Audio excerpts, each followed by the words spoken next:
Pregnancy conceive ना कर सकना, हमल का ना ठहरना, ख़वातीन के अंदर बांझपन, इनफर्टिलिटी बहुत ही कॉमन प्रॉब्लम है आजकल। इसी टॉपिक पे हम बात करेंगे। हर 6 में से एक कपल जो कि प्रेग्नेंट होने के लिए कोशिश कर रहे होते हैं वो इन मसाइल का शिकार होते हैं। तो सबसे पहले तो ये समझ लें कि प्रेग्नेंट होने के लिए, फर्टिलिटी के लिए किन चीज़ों की ज़रूरत है। उनमें सबसे पहली जो चीज़ है वो है एग्स।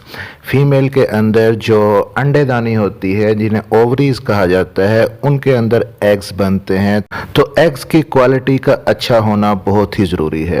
एग्स के बाद जो दूसरी इंपॉर्टेंट चीज़ है वो है फेलोपियन ट्यूब। फेलोपियन ट्यूब का पेटेंट होना, खुला होना बहुत ही ज़रूरी है कि एग्स प्रोड्यूस हो जाते हैं तो वो इस नाली यानी फेलोपियन ट्यूब में आते हैं और मेल का स्पर्म भी ट्रेवल करता हुआ इसी फेलोपियन ट्यूब में आता है और यहीं पे एग फर्टिलाइज होता है अगर स्पर्म उसके साथ मिल जाता है। तो फेलोपियन ट्यूब का खुला होना बहुत ज़रूरी है। और जो तीसरी चीज़ है वो फीमेल के अंदर वो है यूट्रस यानी कि बच्चेदानी का सेहतमंद होना भी बहुत ही ज़रूरी है।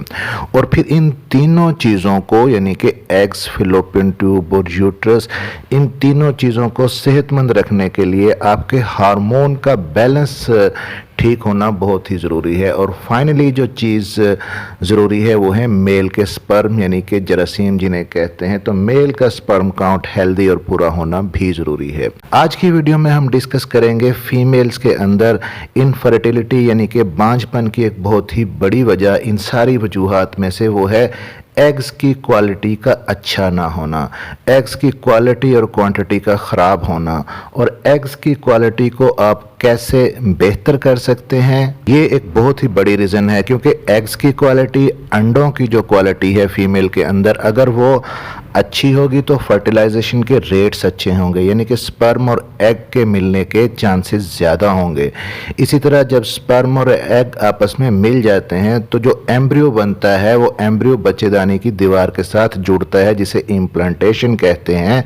तो वो जो जुड़ने की या चिपकने की सलाहियत है ऐसे एम्ब्रियो में ज़्यादा होगी जो कि एक सेहतमंद एग से बना होगा। इसी तरह इम्प्लांटेशन होने के बाद बाज़ ख़वातीन के अंदर जो मिस्ड अबॉर्शन या मिस कैरेज हो जाते हैं, तो अगर आपके एग्स की क्वालिटी अच्छी होगी तो मिस्ड अबॉर्शन और मिस कैरेज के चांसेस भी कम हो जाएंगे। तो इसलिए फर्टिलाइजेशन के लिए और प्रेगनेंसी जल्दी कंसीव करने के लिए बहुत ही ज़रूरी है कि अपने एग्स की क्वालिटी को ऑप्टिमाइज़ किया जाए, बेहतर बनाया जाए।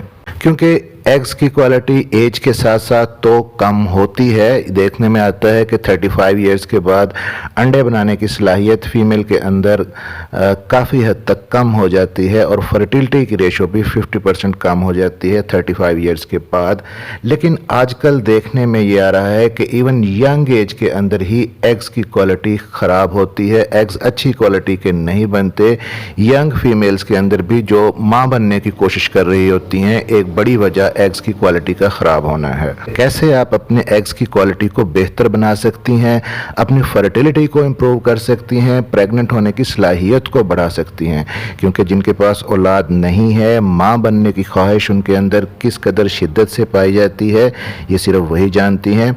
मेरा नाम है डॉक्टर ताहिर और ये जो चैनल आप देख रहे हैं, चैनल का नाम है डॉक्टर हेल्पिंग हेल्थ, जहां पर सेहत से मुतल्लिक आपके हर सवाल का जवाब आपको मिलेगा। तो चैनल से जुड़े रहने के लिए चैनल को सब्सक्राइब जरूर कर लीजिएगा। अब सबसे पहली चीज़, सबसे पहला फैक्टर जो आपके एग्स की क्वालिटी को मुतासर करता है वो है एज। एज फैक्टर बहुत ही ज़रूरी है क्योंकि 35 इयर्स के बाद आपके एग्स की क्वालिटी ख़राब होना शुरू हो जाती है। एग्स अच्छी क्वालिटी के नहीं रहते, एग्स की क्वालिटी और क्वांटिटी कंप्रोमाइज्ड हो जाती है। तो इसलिए सही एज पर शादी करना और बच्चा प्लान करना बहुत ही ज़रूरी है। बाज़ औक़ात ये होता है कि फ़ीमेल्स स्टडी कर रही होती हैं, अपने करियर को मद्देनज़र रखते हुए या अपनी जॉब्स की रिक्वायरमेंट को मद्देनज़र रखते हुए वो अपनी प्रेगनेंसी को और अपनी मैरिज को पहले तो डिले कर देती हैं और फिर उसके बाद प्रेगनेंसी कंसीव करने का जो प्लान है उसको डिले कर देती हैं। लेकिन ध्यान में रहे कि ये चीज़ आपके लिए नुकसानदेह भी हो सकती है। और अगर आप इसको बहुत ज़्यादा डिले करती हैं तो एग्स की क्वालिटी को बेहतर करने के लिए फिर ट्रीटमेंट भी अगर दिया जाए तो वो एज फैक्टर को कम नहीं कर सकता, ट्रीटमेंट भी बहुत ज़्यादा फ़ायदेमंद नहीं होता। इसलिए अपनी जॉब्स और अपने कैरियर्स को मद्देनज़र रखते हुए आप अपनी प्रेगनेंसी को बहुत ज़्यादा डिले ना करें।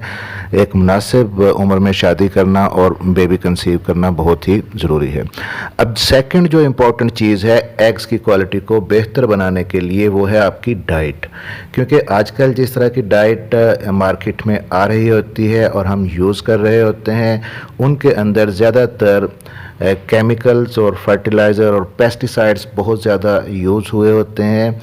तो जो भी आप मार्केट से फ्रूट या सब्ज़ी लेके आते हैं उसके ऊपर भी केमिकल और पेस्टिसाइड्स वगैरह का स्प्रे होता है। तो उसको अच्छी तरह से धोकर आपने इस्तेमाल करना है। फिर कोशिश करें कि ऑर्गेनिक फूड आप ज़्यादा से ज़्यादा इस्तेमाल करें, फ्रेश फ्रूट लें, फ्रेश वेजिटेबल्स ज़्यादा से ज़्यादा इस्तेमाल करें। शुगर बहुत बड़ी दुश्मन है आपके एग्स की क्वालिटी की, ख़ास तौर पर प्रोसेस्ड शुगर जितना भी है जैसे कि मिठाइयाँ, केक, पेस्ट्री वगैरह, वो बिल्कुल भी आपको नहीं लेना चाहिए।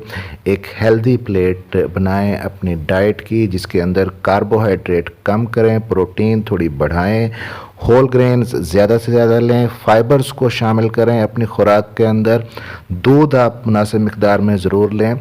इसके अलावा जो प्रोसेस्ड फूड है, प्रिजर्व्ड फूड है, जो पैक्ड डब्बे का जो फूड है उसको आप कोशिश करें कि अवॉइड करें। फास्ट फूड जितना भी है, पिज़्ज़ा, बर्गर, कोला ड्रिंक्स वगैरह, ये बिल्कुल भी ना लें। ये एग्स की क्वालिटी को बहुत ज़्यादा ख़राब कर देते हैं। फिर चाय, कॉफ़ी, सिगरेट, पान वगैरह अगर आप यूज़ करती हैं तो याद रखें कि आपके एग्स, आपके रिप्रोडक्टिव ऑर्गन को भी ब्लड की सप्लाई अगर अच्छी रहेगी तो हेल्दी रहेंगे। और ये सारी चीज़ें रिप्रोडक्टिव ऑर्गन्स की तरफ और एग्स की तरफ जो ब्लड की सप्लाई है उसको कम कर देती हैं, इसलिए इन चीज़ों से आप बचें। इसके बाद जो थर्ड इम्पॉर्टेंट चीज़ है वो है साउंड स्लीप। आपको कम से कम 8 घंटे की अच्छी नींद लेना बहुत ही ज़रूरी है अपने रिप्रोडक्टिव ऑर्गन्स की हेल्थ को बेहतर बनाने के लिए। और आप कितनी देर सोती हैं सिर्फ यही इम्पोर्टेंट नहीं है बल्कि किस टाइम पे सोती हैं ये भी इम्पोर्टेंट है।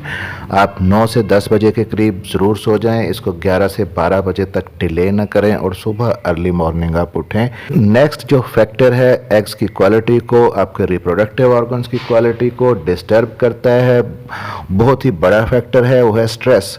अपनी लाइफ के अंदर से स्ट्रेस को निकाल दें।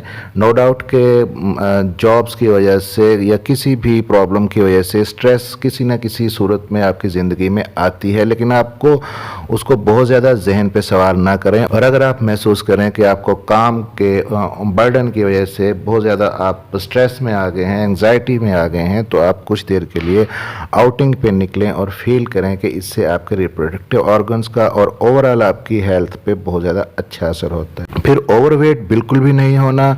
मोटापा भी एग्स की क्वालिटी का बहुत बड़ा दुश्मन है। और रेगुलर एक्सरसाइज आप अपनी डेली शेड्यूल का हिस्सा बनाएं।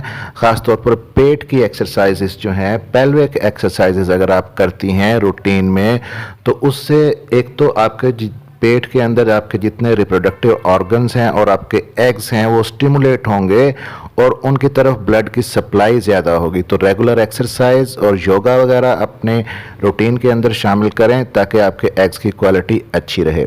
फिर कुछ सप्लीमेंट्स आप ले सकती हैं, कुछ मेडिसिन, कुछ दवाइयाँ ऐसी हैं जो आप अपने डॉक्टर के मशवरे से अपने एग्स की क्वालिटी को बढ़ाने के लिए इस्तेमाल कर सकती हैं, जैसा कि CoQ10 वगैरह हैं, तो वो आप अपने डॉक्टर के मशवरे से ले सकती हैं। तो आज की वीडियो में हमने डिस्कस किया कि किस तरह लाइफस्टाइल मॉडिफिकेशन से आप अपने एग्स की क्वालिटी को बेहतर बना सकती हैं।